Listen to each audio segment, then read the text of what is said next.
Hey guys, welcome back to another YouTube video. So in today's video, I want to talk about reaching 10% body fat. So you may be someone that has had that goal for a long time, and I get a lot of people reach out to me wanting to get down to 10% body fat. The first thing I want to talk about is why, and not why you want to achieve it, but why 10% body fat. So I suppose 10% is a low number. And when you get down to that body fat percentage, this is where you see the abs, this is where you see the definition.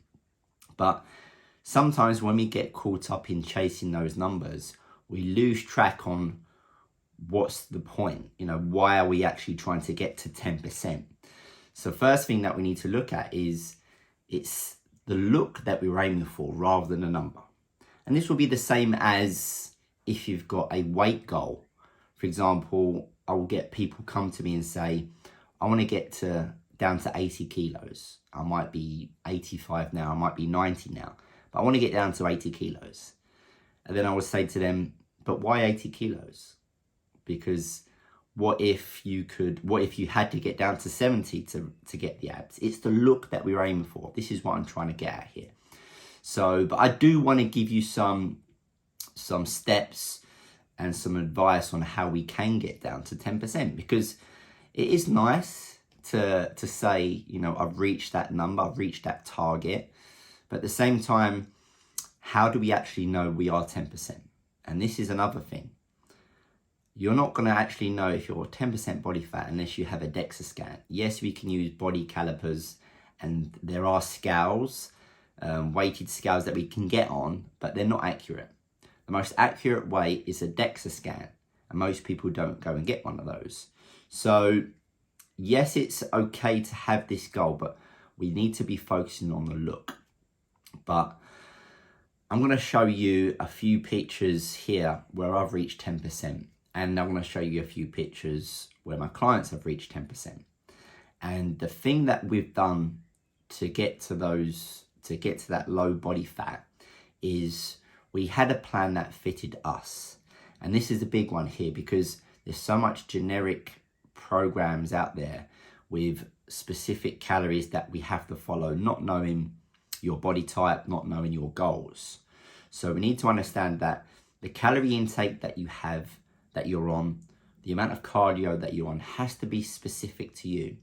So make sure you're aware of that. Make sure that when you are following these specific numbers, that you are seeing results. Because if you're just if you're using a calorie calculator, for example, and it's telling you you should be eating 2,500 calories, and you are, but nothing is happening, then you're going to feel frustrated. So understand that the number of calories that you're on, the amount of cardio that you're doing is going to be specific to you. It's going to be different to someone else.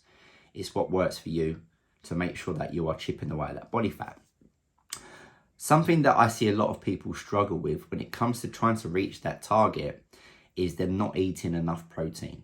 And this might be a simple concept here. It might be a simple thing to be aware of, but the amount of times that I've seen people embarking on a fat loss journey and not even hitting their protein intake, not even hitting 50% of their protein intake. And what's going to happen is you're going to lose muscle, and you're not going to get the look that you want. And it ends up being this frustrating journey where you're putting the work in the gym, but because you're lacking on the calorie front or the protein front, you're not hitting the right number, then you're not getting the look that you want. And then it's like, why isn't this happening? So make sure that you're getting at least 1 gram per pound of protein, 1 gram of protein per pound of body weight, to ensure that you're retaining muscle and possibly building muscle to get the look that you want. And this is where my clients succeed. I've set them a target that they have to follow, so they know that they should be hitting that target. And for you guys out there that might be carrying a bit more body fat, then it doesn't always have to be 1 gram if you're 250 pounds, for example. In that case, take it down to 0.7, 0.8 if you're on the higher body fat percentage.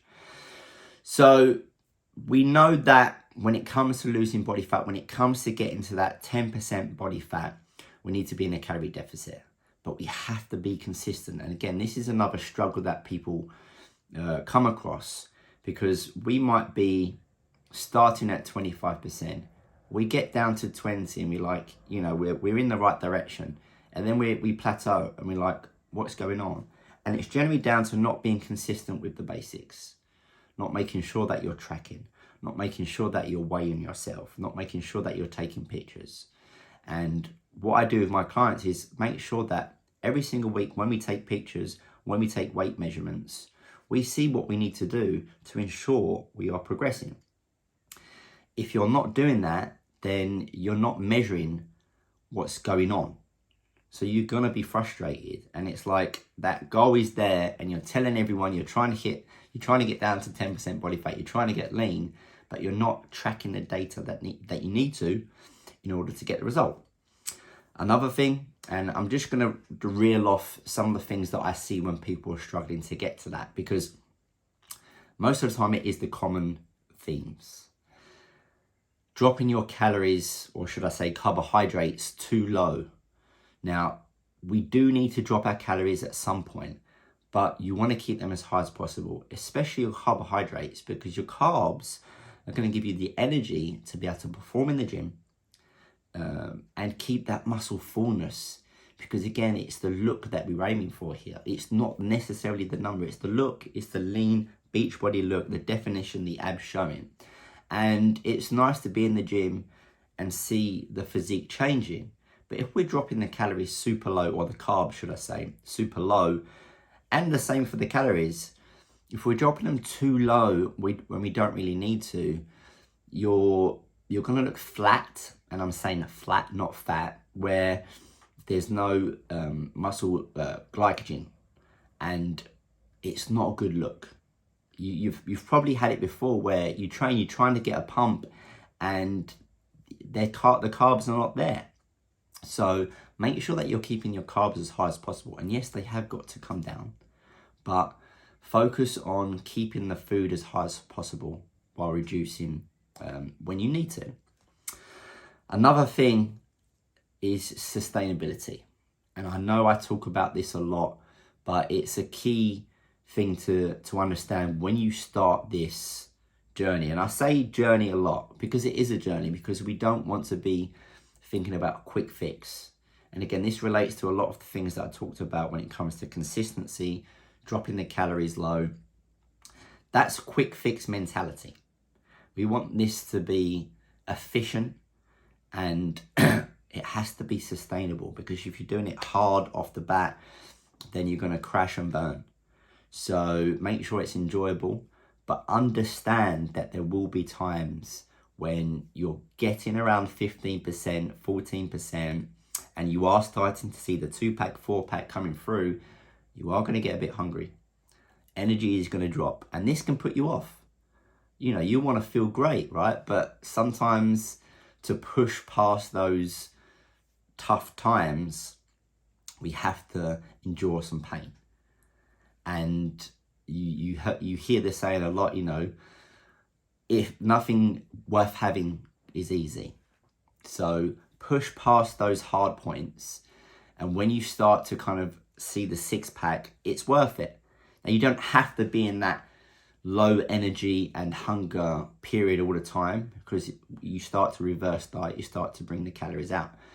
But you don't see everyone walking around at 10% body fat, because it's tough at the latter stages. But if you're following some of the advice that I'm giving you, it doesn't have to be tough all the way through. You want to make sure that at the start, you know, it's quite easy. Midway through, it gets a bit tougher, and at the end, it gets quite hard. And this is the mental kind of push that you need, which actually builds a discipline and the mental strength for you to be able to achieve that goal.